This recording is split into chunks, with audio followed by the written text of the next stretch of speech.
Comme vous pouvez le constater, nous avons délaissé le studio de TV Auxois pour vous présenter ce 34e journal depuis la salle Gabriel Moulin qui abrite une nouvelle fois le 4e FBI. Tout de suite, le sommaire. Hommage aux bénévoles du FBI, la Bilbaude reprend du service, un nouveau gendarme référent communal, une course bien singulière, en bref et en images, le cordonnier de Pouilly-en-Auxois et l'entraînement de la JDA. Mais pour commencer ce journal, rendons hommage à la quarantaine de bénévoles dévoués qui ont permis de réaliser cette prouesse, de transformer le gymnase Gabriel Moulin en une véritable salle de spectacle.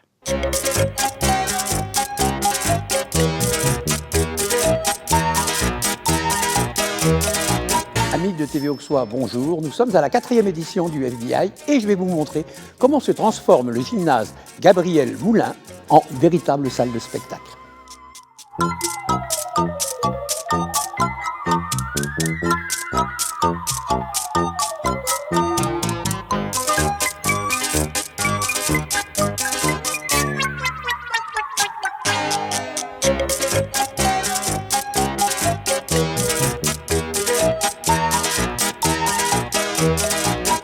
Jeudi matin, nous sommes dans les temps, nous sommes le 11 avril et le FBI aura bien lieu à partir du 12 avril 2019.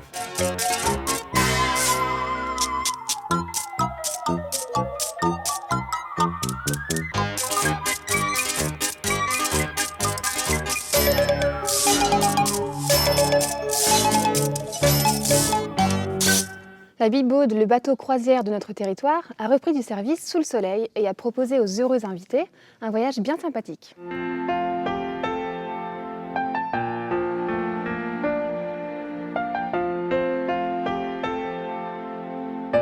Pour cette première croisière, Estelle Alexandre présente l'équipage de cette nouvelle saison. Le capitaine, Christian, toujours fidèle au poste, et Stéphanie, dernière venue, qui sera son matelot. Bonne saison à tous.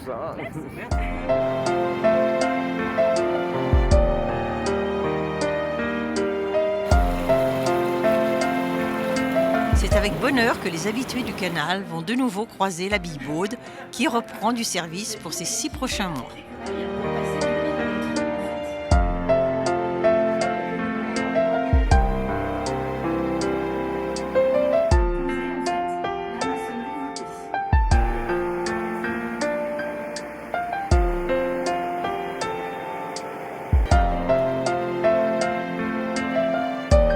Nous retrouverons donc les croisières habituelles, gourmandes, touristiques, musicales, sans oublier les croisières repas. Il est prudent de réserver à l'avance. La gendarmerie nationale au grand complet était venue ce jour-là mettre en place le nouveau gendarme référent communal de Bligny-sur-Ouche. Bien, c'est bien. On touche à rien.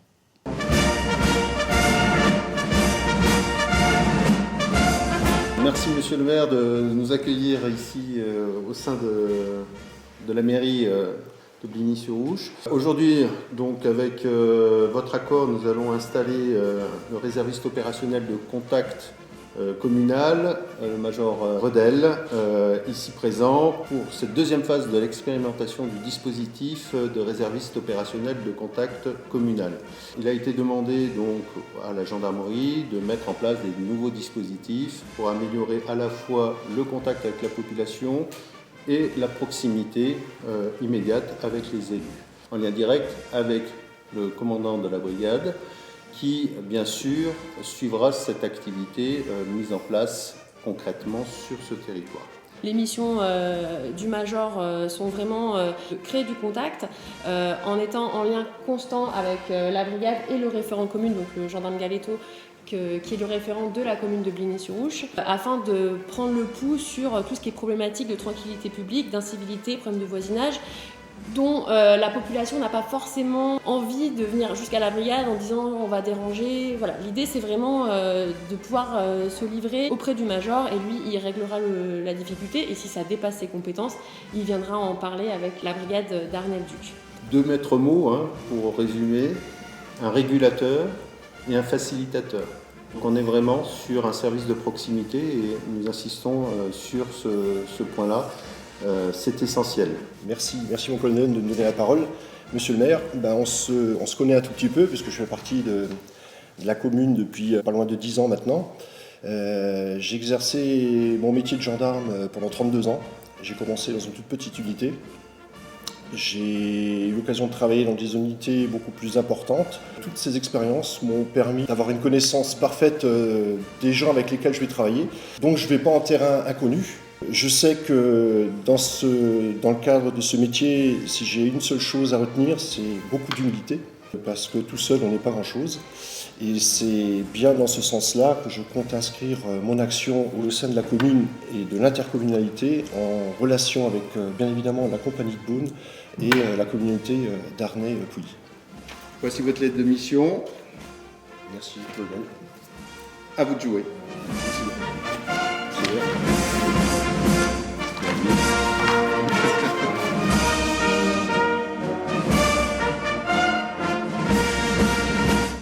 Je le fais.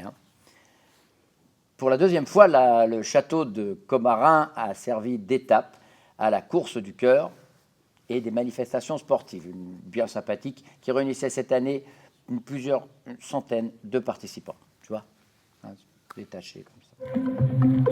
Bonsoir.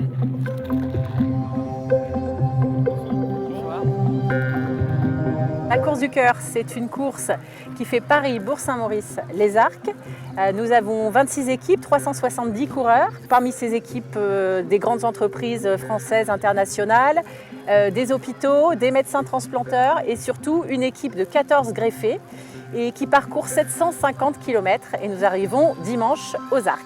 Il y a des épreuves de vélo, de roller, des épreuves déguisées aussi. Donc voilà, les 750 km se déroulent comme ça. La course du cœur, c'est aussi une ambiance fabuleuse pour parler du don d'organes. C'est aussi une bulle humaine dans laquelle vraiment il y a beaucoup de bienveillance entre les équipes, avec les gens qui sont transplantés. Donc on a aussi 169 bénévoles, je tiens quand même à le souligner, 159 pour suivre cette course qui est particulièrement bien organisée. On a choisi plusieurs villes évidemment sur le passage, plusieurs communes et Commarin de par sa localisation et puis aussi de par le magnifique spot qu'il nous offre pour l'arrivée de nos coureurs. C'est la deuxième fois que la course du cœur vient à Commarin.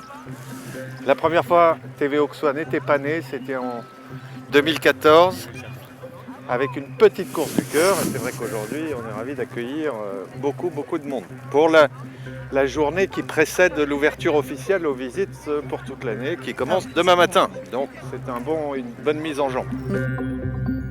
Merci à l'association de la course du cœur d'avoir choisi Commarin. Merci aussi au château, à vous, monsieur de Vauguet, d'avoir participé au pot qui est servi actuellement là-bas, et le comité des fêtes et de la culture de Commarin, et la municipalité, et vous aussi qui complétez. Faire des dons pour que ces événements puissent se réaliser, et sur le site trans-du6forme.org.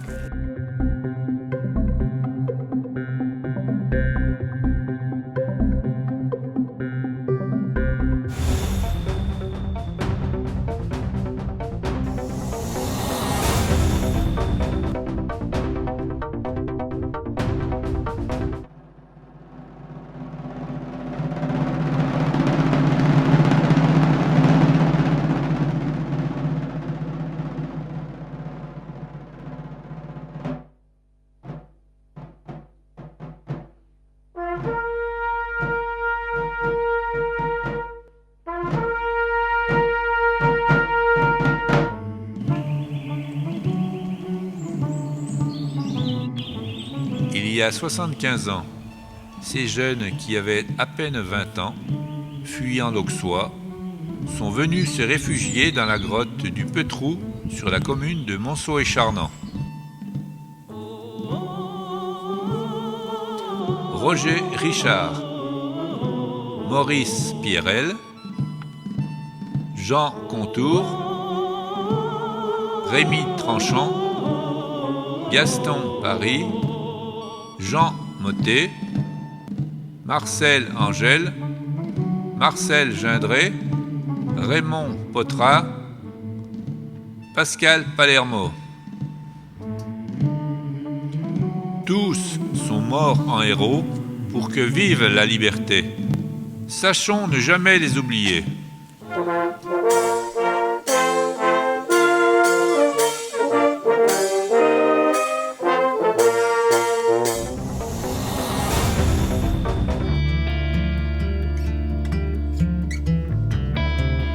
Une nouvelle fois, nos délégués communautaires étaient réunis presque au grand complet dans la salle des fêtes de Créancey dans le but d'administrer au mieux notre territoire. Le commandant adjoint de la communauté de brigade d'Arnel-Duc, l'adjudant-chef Didier Jacquet, est venu présenter à l'Assemblée la mission du nouveau gendarme référent intercommunal. Puis le président Yves Courteau a repris la direction des débats, car les grands débats ont actuellement le vent en poupe.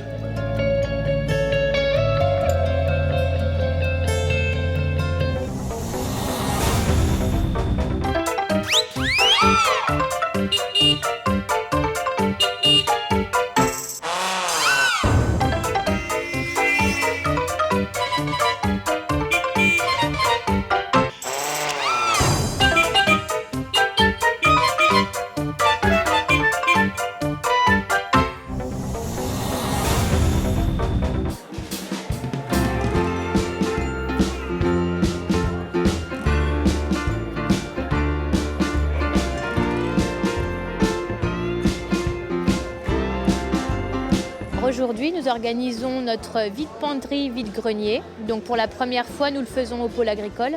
Habituellement, c'était en plein cœur de village et puis on a décidé de s'exporter maintenant au pôle agricole, être à l'abri de la pluie comme aujourd'hui d'ailleurs, elle est là, présente.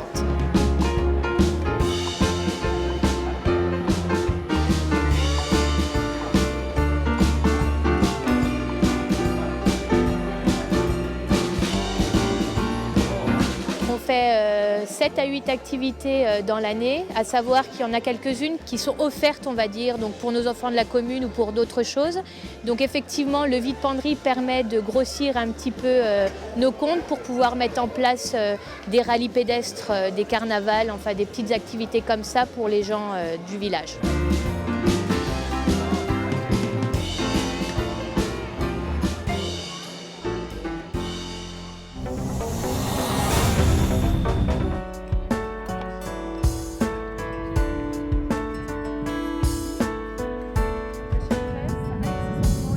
Ce jour-là, Marie-Guide Dufay, présidente de la région Bourgogne-Franche-Comté, est venue à Bligny-sur-Ouche pour assister à la signature d'une convention faisant de notre village la capitale bourguignonne des énergies renouvelables. Après une rapide visite des réalisations faites en faveur des économies d'énergie sur la commune, la maison de santé, la chaudière des Cordiers, le gymnase Gabriel Moulin, ce fut dans la salle des fêtes qu'eut lieu la signature proprement dite devant notre sénateur, notre député, le préfet de région, les représentants des 7 syndicats d'énergie électrique de la région Bourgogne-Franche-Comté et un parterre d'élus régionaux. Après les incontournables discours, tous se retrouvèrent autour du vin d'honneur servi pour l'occasion. C'est la pub. Dessine-moi un mouton. Pour vos déjeuners en famille, entre amis et vos repas d'affaires, le bistrot des Moines vous accueille le midi, du mercredi au samedi inclus, à l'abbaye de la Bussière.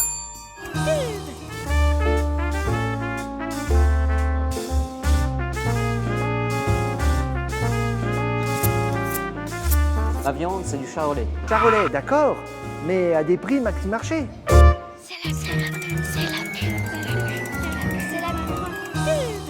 Vas-y. Avant de reprendre la ronde des communes la prochaine quinzaine, nous vous présentons un artisan amoureux de son métier.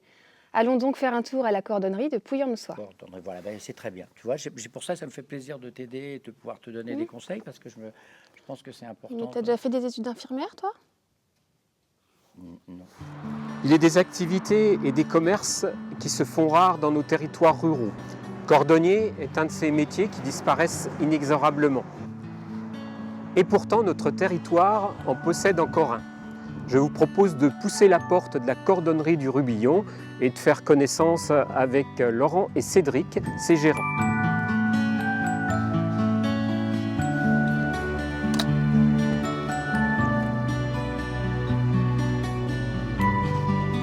Bonjour Laurent. Bonjour.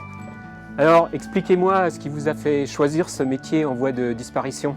L'envie de redonner une deuxième vie aux objets, déjà, et tout ce qu'il y a autour, à savoir que travailler aussi le cuir, la maroquinerie, on peut toucher et faire énormément de choses. Beaucoup de création, beaucoup de personnalisation, et c'est ça qui est super intéressant d'être à l'écoute des gens, et puis après on partage plein de choses derrière.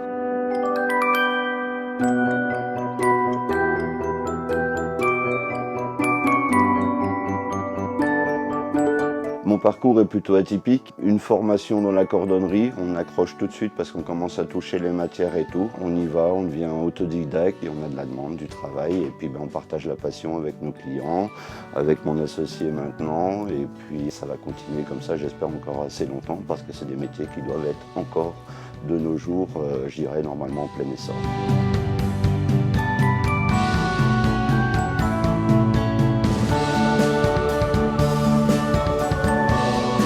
Ici, on travaille beaucoup, donc tout ce qui est les chaussures, évidemment, comme les cordonneries, les réparations du plus simple au plus dur.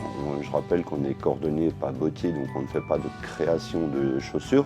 Par contre, on fait des vieux métiers comme ce qui est le rémoulage, à savoir les affûtages de couteaux, ciseaux. On fait du travail avec des sculptures, avec du bois naturel, des choses comme ça. On fait la vente avec les produits, on fait nos articles en cuir sur des ceintures de maroquinerie où on reste quand même sur des matières nobles, pas forcément à des prix exorbitants, mais surtout déjà de toute façon avoir son modèle.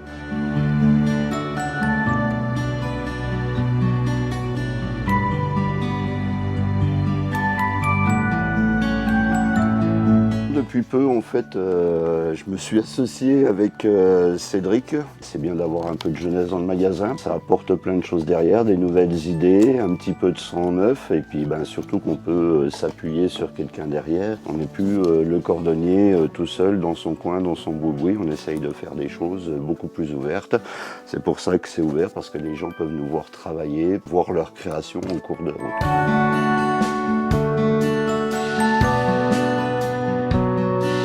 Qu'est-ce qu'on fait en création? On fait des ceintures, on fait des porte-clés, on peut faire des portefeuilles, des porte-cartes, on peut faire des étuis de téléphone. En fait, je dirais qu'avec le cuir, on n'a quasiment pas de limite. On vient avec son idée et après, on peut faire ou on ne peut pas faire. Donc la création, elle va aussi bien sur quelque chose qu'on peut se faire plaisir que sur quelque chose qui va être utile dans le travail ou dans la vie de tous les jours. L'avantage qu'il y a, c'est que dans le cuir, ça dure des années.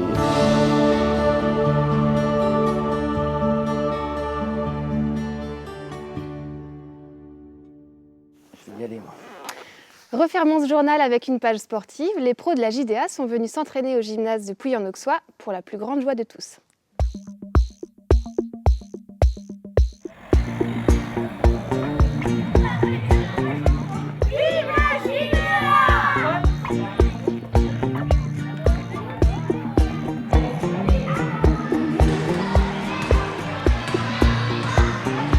Là, on va devant notre public. Ce sont des jeunes basketteurs qui, je pense, le week-end viennent nous voir jouer quelques fois.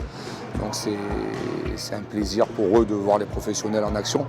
Et nous, ça nous permet de nous exporter et de rendre justement ces encouragements que l'on a lors des matchs à travers ces manifestations. Vous êtes très bien classé en ce moment. Quels sont vos objectifs pour la fin de saison? Il reste 11 matchs. Pour l'instant, la saison est plus que satisfaisante. Maintenant, il reste un tiers de championnat, donc c'est encore très long. Voilà, l'objectif, c'est de prendre les matchs les uns après les autres et en essayant, comme on le fait depuis le début de l'année, d'engranger le maximum de victoires. Voilà, sans se focaliser sur le classement ou sur les adversaires, se concentrer uniquement sur le match qui arrive. Et on fera les comptes en fin de saison.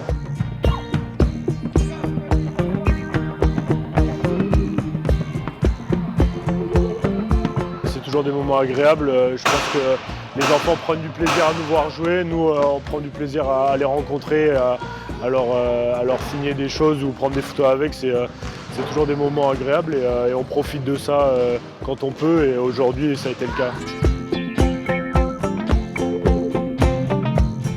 Pour notre petit club ainsi que tous nos petits jeunes joueurs et les grands, bien sûr.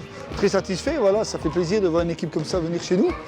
Hein, c'est vraiment un bien pour le club, pour le sport surtout, parce que bon, le basket dans le coin n'est quand même pas très représenté. Donc voilà, ça nous fait extrêmement plaisir.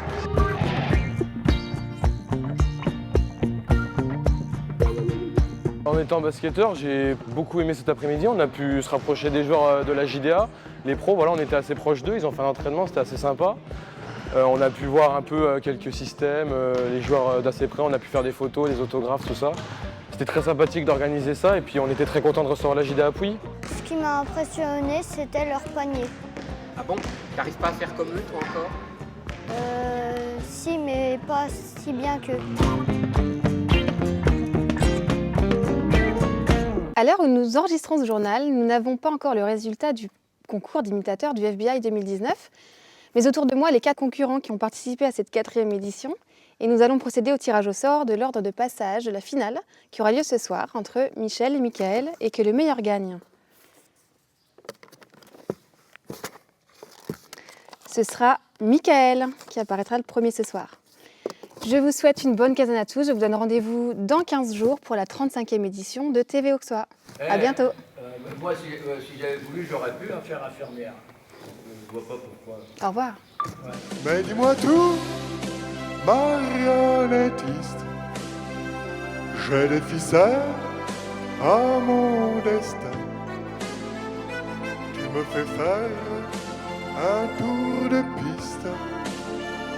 Mais où je vais, je n'en sais rien. Est-ce que j'en ai les larmes aux yeux?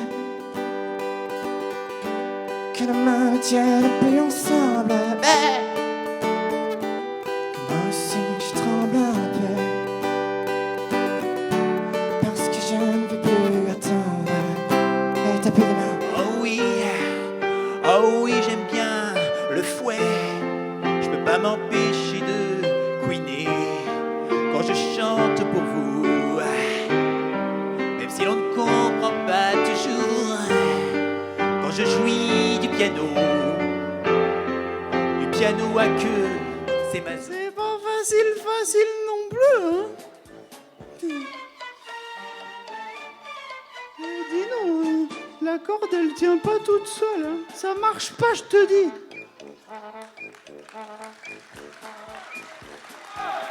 Donc on est là pour se marrer et on résiste.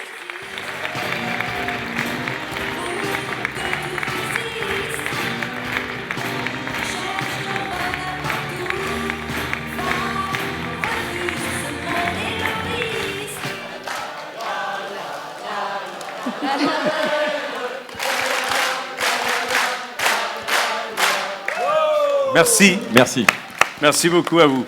On m'avait jamais fait ça. Hein. Et le vainqueur est Michel Cupiec, à qui je remets son diplôme.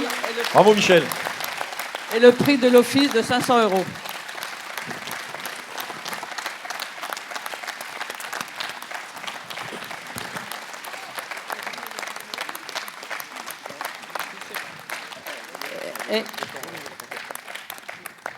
Et M. Aguilar, également, a droit au 2e diplôme. Merci à tous d'être venus, et c'est grâce à vous que ça peut avoir lieu également. Merci.